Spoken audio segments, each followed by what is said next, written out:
మా నాన్నగిల్లు చూద్దాం.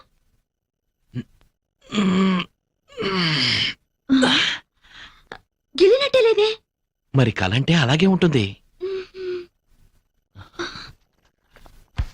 అదేంటి దగ్గరకు వస్తున్నావు? దూరంగా ఉండలేక. ఓ మై గాడ్, కల కదా అని చేయి వేస్తావు ఏంటో. ఇంతే కదా, మొద్దు పెట్టుకుంటావేమోనని కంగారు పడ్డాను. అరే భలే గుర్తు చేశావు. ఇంత చిన్న ముద్దకి ఎంత మైకంగా ఉందో.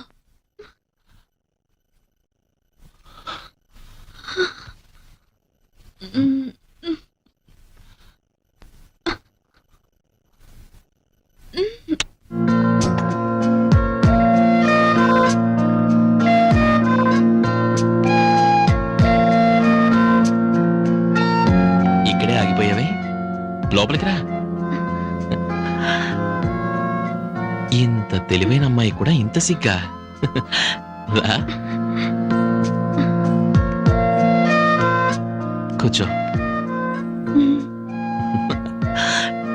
ఈ పాలు, మల్లె పువ్వులు, పట్టు పరుపులు, ఈ స్వీట్స్ ఇవంతా రొటీనే. ఇంతకన్నా అందంగా, డిఫరెంట్ గా, గొప్ప అనుభూతితో ఈ ప్రపంచంలో ఏ ప్రేమ జంట చేసుకోలేని కొత్త స్థలంలో మనం ఫస్ట్ నైట్ చేసుకుందాం. వస్తావా?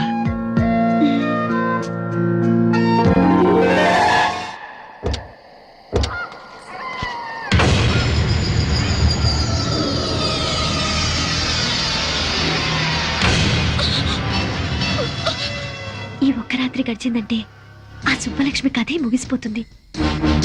ఏది ఏమైనా నేను సుబ్బలక్ష్మి కాదని తెలిస్తే ఎన్ని ప్రమాదాలు వస్తాయో ఏమో.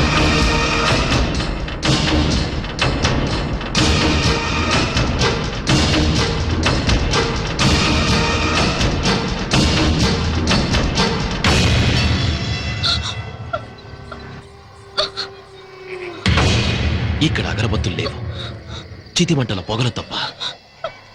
మనకిష్టమైతే ప్రతి సమాధి పట్టెమంచంలా వాడుకోవచ్చు. ఇక్కడ బ్రతికున్న మనుషులు ఎవ్వరూ లేరు మనం జరపబోయే శృంగారాన్ని తొంగి తొంగి చూడటానికి. ఈ శ్మశానం చూడు, నా జీవితంలా ఎంత ప్రశాంతంగా ఉందో. ఏంటలా చూస్తున్నావు? మన శోభనానికి ఈ ప్రపంచంలో ఇంతకన్నా అందమైన చోటు మరొకటి దొరకదు. కమా కమా, భయపడతావే? నా సుబ్బలక్ష్మి భయపడతావు. నాతో రమ్మంటే నరకానికైనా వస్తుంది. ఎందుకు నన్ను మోసం చేసి, ఎందుకు సుబ్బలక్ష్మి పేరు చెప్పి నన్ను పెళ్లి చేసుకున్నావు? చెప్పు. నీ మోసం తెలిసి నేను ఇక్కడ తీసుకొచ్చాను. ఎందుకో తెలుసా?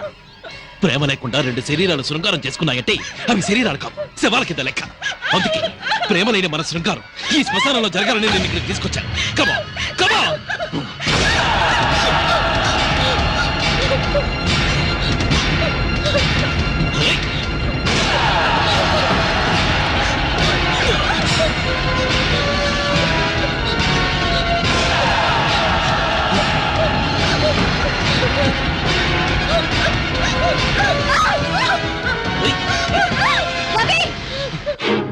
ఏంటిది? ఏమైంది నీకు? ఈ కుట్రలో నీ భాగం ఎంత? రవి, జీవితంలో ఒక మంచి స్నేహితురాలు దొరికిందని మనసు విప్పి అన్ని విషయాలు నీకు చెప్పినందుకు నాకు ఇంత ద్రోహం చేస్తావా? మీరిద్దరూ కలిసి నా జీవితాన్ని సర్వనాశనం చేస్తారా? ఇప్పుడు నీకేం జరిగిందని? ఇంకేం జరగాలి? ఈ దివ్య సుబ్బలక్ష్మి నన్ను ఎందుకు నమ్మించావు? ఎవరు నమ్మించారు? దివ్య సుబ్బలక్ష్మి అని పొరపాటు పడింది నువ్వు, ముద్దు పెట్టుకుంది నువ్వు. ఈ విషయం తెలిస్తే ఆమెను పెళ్లి చేసుకోవడానికి ఎవరైనా ముందుకొస్తారా? తెలియక నేను పొరపాటు చేసినందుకు తెలిసే మీరు నాకు శిక్ష వేస్తారన్నమాట. ఇది శిక్ష కాదు రవి, ధర్మం. దివ్య నిన్ను మనస్ఫూర్తిగా ప్రేమించింది. దాని బతుకు ఏమైపోతుందో ఒక్కసారి ఆలోచించు. నీ చెల్లెలకి న్యాయం చేయడానికి నాకు ద్రోహం చేస్తావా? నిన్ను ఒక మంచి ఫ్రెండ్ గా నేను గౌరవించినందుకు నన్ను మోసం చేయడానికి నీకు మనసెలా ఒప్పింది? నా మనసుతో నాకు సంబంధం లేదు. నాకు నా దివ్య ముఖ్యం, దాని భవిష్యత్తు ముఖ్యం. నీకు నీ చెల్లెలే ముఖ్యమైతే నాకు నా సుబ్బలక్ష్మే ముఖ్యం. నన్ను మోసం చేసి పెళ్లి చేసుకున్నందుకు జీవితాంతో ఈ మోసంలోనే బతకండి.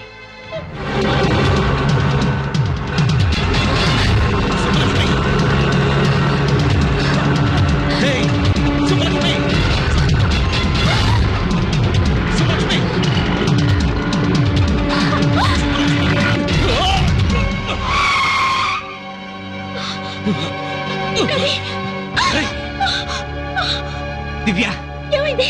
ఆటోలో సుబ్బలక్ష్మి వెళ్తుంది.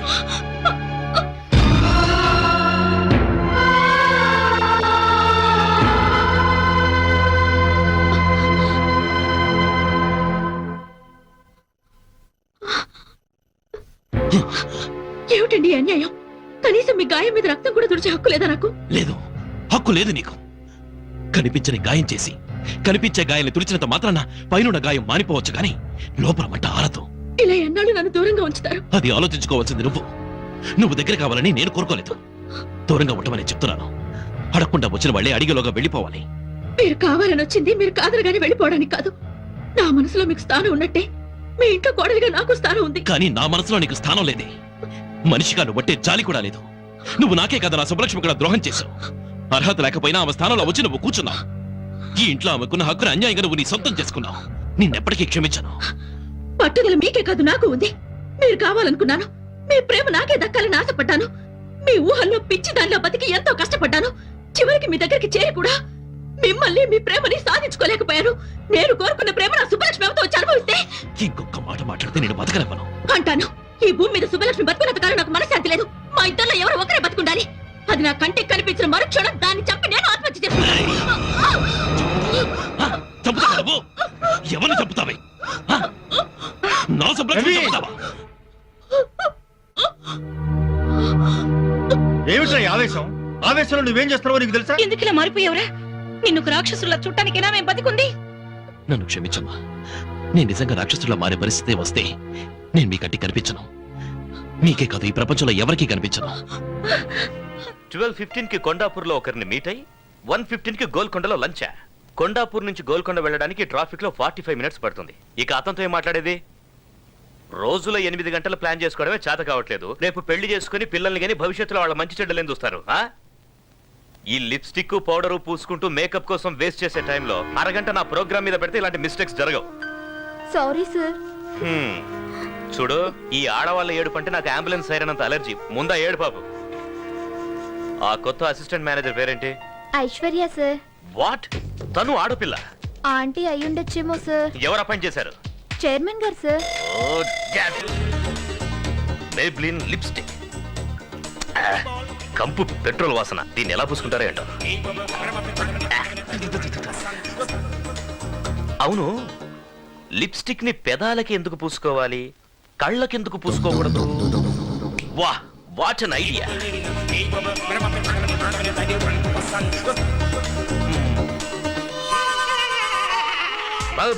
లిప్స్టిక్ కేవలం మీ అదరాలకే కాదు, మీ నయనాలకు ఓకే. ఇక నుంచి ఈ ప్రపంచమంతా రంగురంగులుగా కనబడుతుంది. వా, what an idea. Abhi Abhi, నువ్వు సామాన్యుడివి కాదురా రే, నువ్వు సామాన్యుడివి కాదు. అయ్యా పాలు తీసుకురమ్మంటారా? అయ్యా ఇప్పుడు కాదు, కాసేపు ఆగి పట్టరా. లిప్స్టిక్ చూసి భయపడి ఉంటాడు ఏదో. అబ్బో, మంట మంట, కళ్ళు మంట. అయ్యో ఓ, ఇవి కళ్ళకి రాసుకుంటే కళ్ళు దొబ్బేసేలా ఉన్నాయి. India well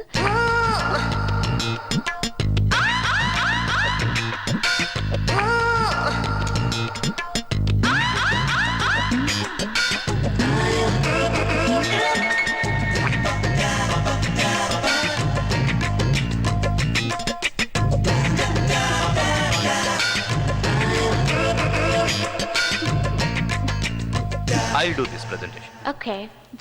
The cosmetic market.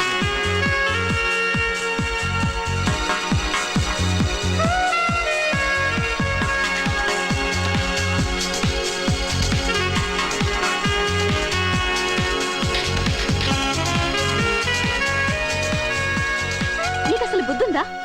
అంత ఇంపార్టెంట్ మీటింగ్ జరుగుతుంటే ఛీ, నా నోట్ నుంచి మాటే రాలేదు. ఇప్పుడు నీకు అర్థం అవుతుందా అప్పుడు నేను ఎందుకు మాట్లాడలేదు? Same problem.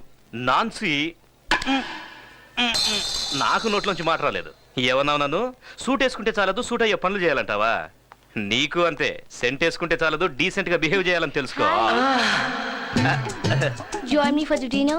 No, we both. No, he's absolutely free. Take him. తల బద్దలైపోతుంది బాబోయ్.